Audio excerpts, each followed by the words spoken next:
welcome back to Little Drops of Wonderful. This is my channel where I share everything crafty that I'm up to, all the knitting and crochet and cross stitch and drawing and crafty shenanigans. My name's Ali and I live in Kent in the southeast of England. It's Thursday today and I was going to film one of my little making vlogs that I sometimes do, where I just sort of take you along with me on my week and show you how I fit in and what I'm fitting in terms of crochet and knitting and sewing and so on into my daily life of work and parenthood and chicken management. I've got 4 chickens out in the garden bocking about at the moment. And then I thought, well, why don't I just do them as little daily vlogs, not too long, just short little daily vlogs until Sunday or maybe for the next week. So sort of start today Thursday and go until next Wednesday or something. I've got tomorrow off, Friday. I normally work Fridays. So I'm hoping that I'm going to get a fair bit of making done that I can share with you as I go. I'm just parcelling up a load of orders. I shared on my channel recently that I had finally got my dodgy bag pins sorted and I love them, absolutely love them, and I'm just putting them on the little backing cards that I've made. Here's what they look like if you haven't seen. So these are in my Etsy shop. Ooh, they're so shiny. These are hard enamel. So usually when I sell my enamel pins, they're soft enamel, but these are hard enamel, which means they're completely flat, smooth surface. And I've got a few left, so I'm going to make sure I've got plenty to go in the shop, and I'm going to order some more. And this is because of the dodgy bag make along that I run every year on this channel, along with my lovely friend Claudia over at the Crochet Luna podcast. And the idea is that we all sew ourselves some project bags, and we don't worry about perfection, and we don't worry about getting it right. We just give it a go. We don't worry about using expensive fabrics. I make most of mine out of scrap fabrics and leftover pairs of jeans and things. And we do that until the 5th of June, I think that's running, so it's nearly at an end. And the pins have been so popular, so thank you so much. And I've also sold a load to raise money for charity over on eBay. I think there's a few left as I'm filming, so I'll put all the links and stuff underneath just in case you're interested. And I'll be able to share on the next podcast proper, which I'm filming next week, early next week, Monday or Tuesday, I think. I'll be able to share how much we've raised for the brain tumour charity. So thank you so much if you supported that. I really, really appreciate it.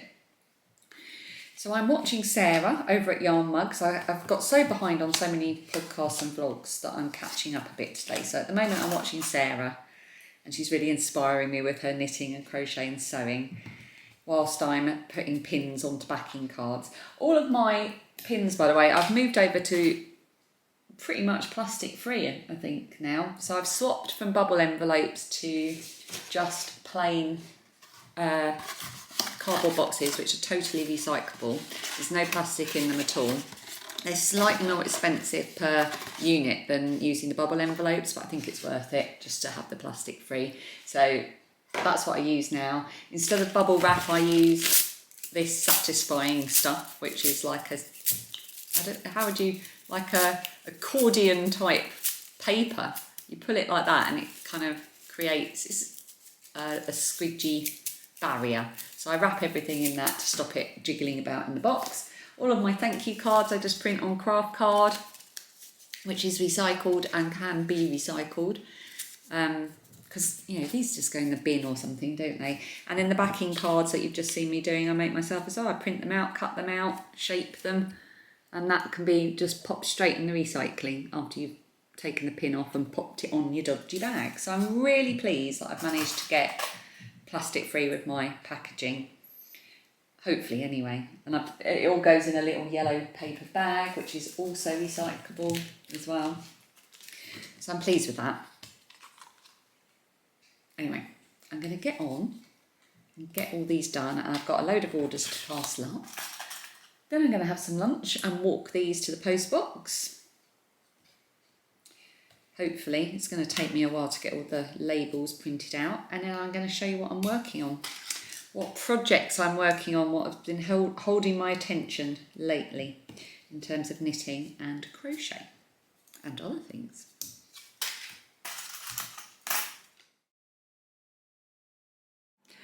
Oh, it's much later now. It's just before 7 o'clock in the evening. I spent most of the day parcelling orders, and then I walked to the sorting office to drop them off because they've got a big postbox thing outside that, and the last collection's not until about 6:30 in the evening.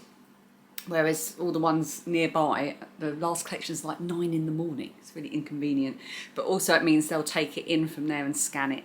So I know that it's all fine. I can't do anything wrong there. So that they're all gone. So if you've ordered a pin, they're all on their way now, apart from the orders that came in as I was walking back from the post office or on my way to there. So thank you so much for ordering the pins and for your enthusiasm about them. I'm so happy. I'm really pleased with them.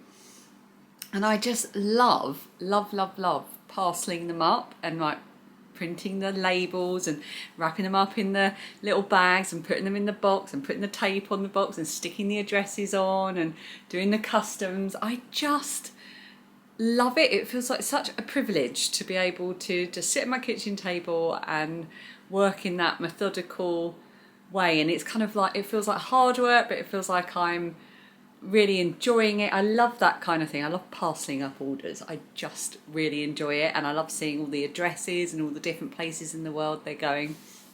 Yeah, so thank you so much for ordering and allowing me to do that with my day, because I honestly, it's one of the favourite parts of doing what I do is parcelling orders. I really enjoy it. Yeah, so I'm going to go and wash my hair and get pyjamaed up, and then I think I am going to get into bed with my laptop, watch some stuff on YouTube and crack on with some knitting. So the last couple of days I have been really into knitting a pair of the socks that I've got on the go. Been on a bit of a sock kick, and I am making the Ada socks, which is patterned by Caroline Corley. And it's a really good way, I've shown it on my podcast, of using the contrast mini that you get in a sock set in a slightly different way. I'll put a picture up of what the finished one looks like. I do have a finished one in my bag here, my beautiful project bag by Dawn of the Woven Almanac. Just gorgeous fabric. Really like this bag. I do have a finished one, but I'm going to save that to show on the podcast that I film next week. Got to save some surprises, but I am going to be working on the second sock. So I've done the textured part at the top of the leg. I really love this little texture pattern. It's so easy to do and it's so lovely. Reminds me of honeycomb. And there's a little texture in, and all my nails, by the way, I need to get them done. Little texture in the stripes as well. So I've just finished that stripe, and I'm going to join in my main colour yarn again to move on to the stripe after that. And I'm hoping, while sitting in bed and watching a bit of YouTube, I might turn the heel. That's my plan. But I've also got some crochet I want to do, so we'll see how the evening goes. But I fully intend to spend my entire evening sitting in bed on my own doing some making, so I will show you what I do.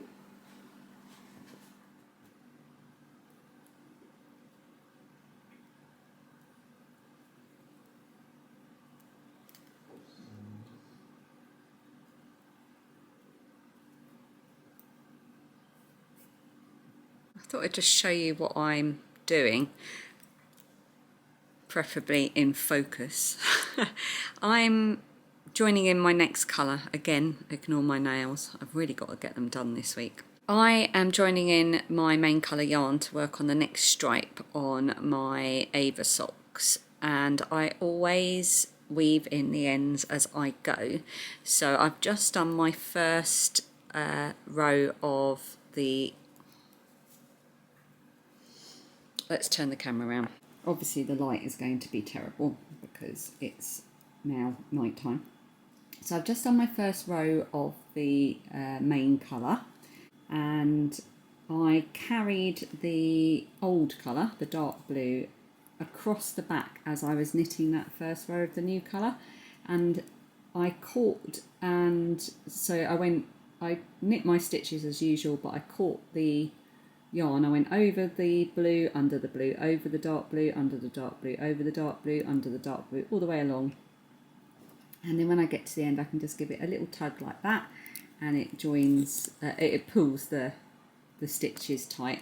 And now I've knit half of the back, so I'm now going to keep knitting along this third and final needle of the yarn, and I'm going to pull this strand of the new colour,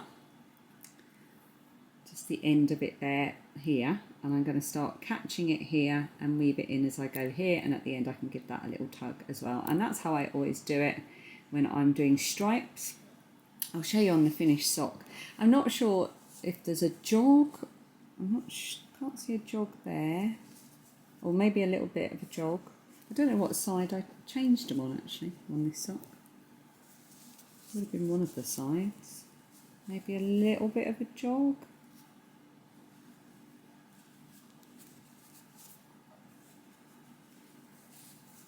Searching for jogs. Can you see one? Not really. Well, if there is, it's quite hard to find. So it creates quite a nice smooth transition as well doing it that way. And all I need to do at the end is, after I block it, I'll just snip the remaining ends a little bit, or just leave them. And that's how I do my stripes. So I'm going to continue doing this whilst watching Sarah. Your mug, Sarah. I'm having a bit of a binge watch of her. Turn the camera around so you can see my face. Oh, very dark. Hang on. Is that better? Very dark.